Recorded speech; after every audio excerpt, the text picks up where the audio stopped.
कि काढ़ी के करे जबाऊ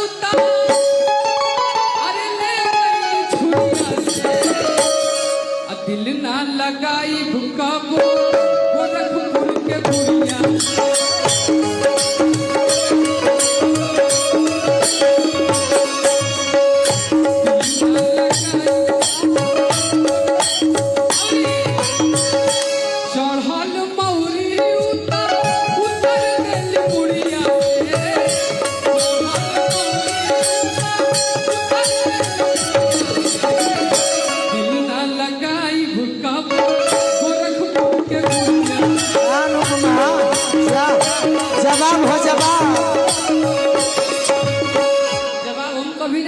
तोर गीत भारी पड़ गए। अब सीख गए हैं जवाब देना, क्योंकि बनाने में जिनको जमाने लगे हैं वहीं आज हमको सिखाने लगे हैं।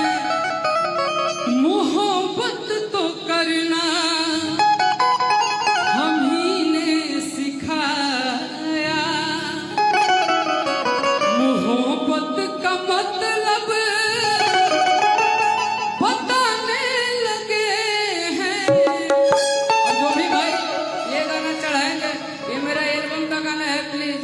हम अपना गाना ओरिजिनल चढ़ाएंगे तो आप लोग कॉपीराइट मत मरिएगा।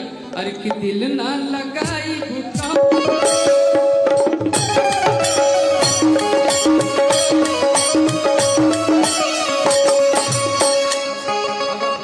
बोलो अनुपमा, हम तो बीच में हर जगह नारद बन जाते हैं। लड़ा तेरे सहनी के। अरे आप बड़े भाई हैं सबके। आप बड़े भाई हैं मुनीब दुनिया के भाई हम तो कहे कही तो एक खाती कह तू कुछो करो हम सबका ये कहेंगे कि हमें हर घड़ी यार जो है तुम्हारी कि होती है कैसी सनम बेकरारी मिलेंगे जो तुमको तो बताएंगे हम। अरे बहुत प्यार करते तुमको सनम, बहुत प्यार करते।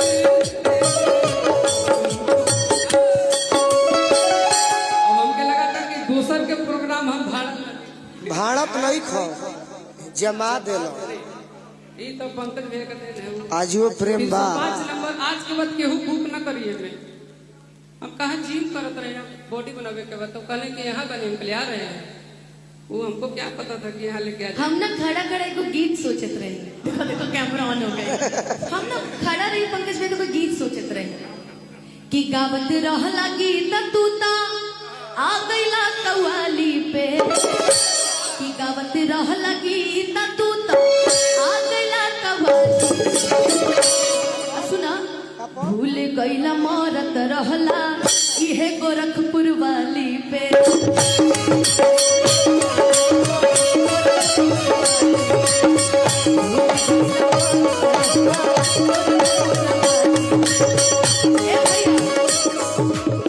गावत रहला गीत तू ता आ गईला कव्वाली पे।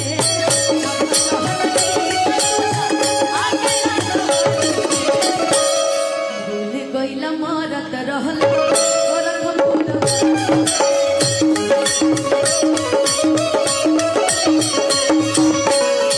देखिए भैया हमने पॉजिटिव गाया था कि तोरा चलते हो जाए तो मर्डर। तो आप ऐसे क्यों कर रहे हैं पंकज भैया? सब आप भी करवाए आज। भूल गई ना मरत रहला गोरखपुर वाली पे। भैया ने करवाया लेकिन हाँ हमके बहुत विचार बोल कम। अच्छा छोड़िए ना कोई बात नहीं, उनको नहीं भी याद है। आप हैं, आपके छोटे भाई है ये। और शिव कुमार बिक्कू जी बहुत अच्छे गायक हैं, एक बहुत अच्छे नायक हैं, बहुत अच्छा अच्छा वीडियो करते हैं क्योंकि सोना जी बैठी हुई है। और मैं अब क्या बोलूं, तो एक चीज कह देते हैं कि हमें हर घड़ी है तुम्हारी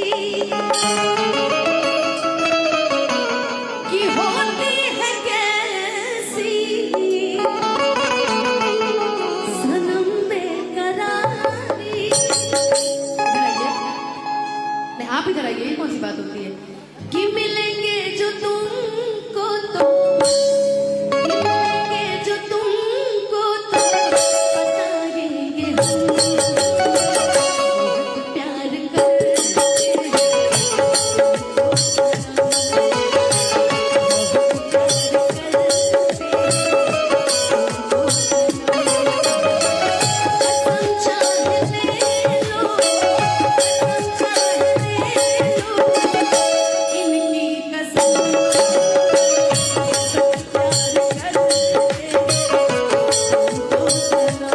अरे जहिया से गइल बारू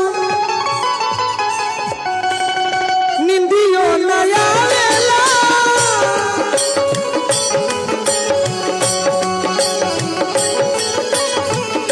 बढ़ला बेचैनी तोहर याद नु सतावेला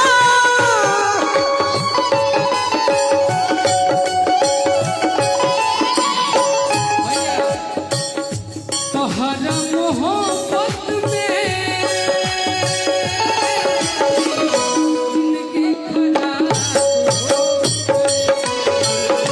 तोहरा मोहब्बत में जिंदगी खराब हो दिल जब से तोड़लू हमरा के छोड़लू दिल जब से तोड़लू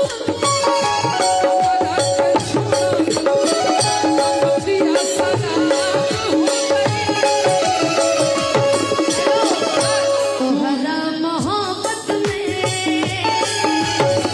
भाई पगली के हाल हो गए तुम्हारा मोहब्बत में पगली के हाल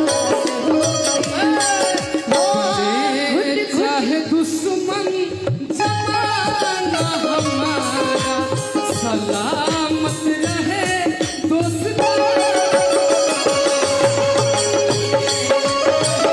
करो जरा बना ले दोस्ती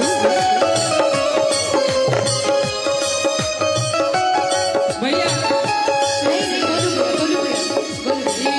आज का करबू से? लगन बा लोकसभा के चुनाव लड़े खातिर मैं आपको ई बीच में बताती हूँ। मुखिया बनाता मैं आपको बताती हूँ ऐसा क्यों नहीं कर रहा है ढेर दिन भर पता लगे जानो, कहाँ गइला भइया ई दिल के तू जानो। अब हमरा पना तोहरा प्यार आवता, अब हमरा पना तोहरा प्यार आवता। अरे शिवानी, तू ताको इधर देखो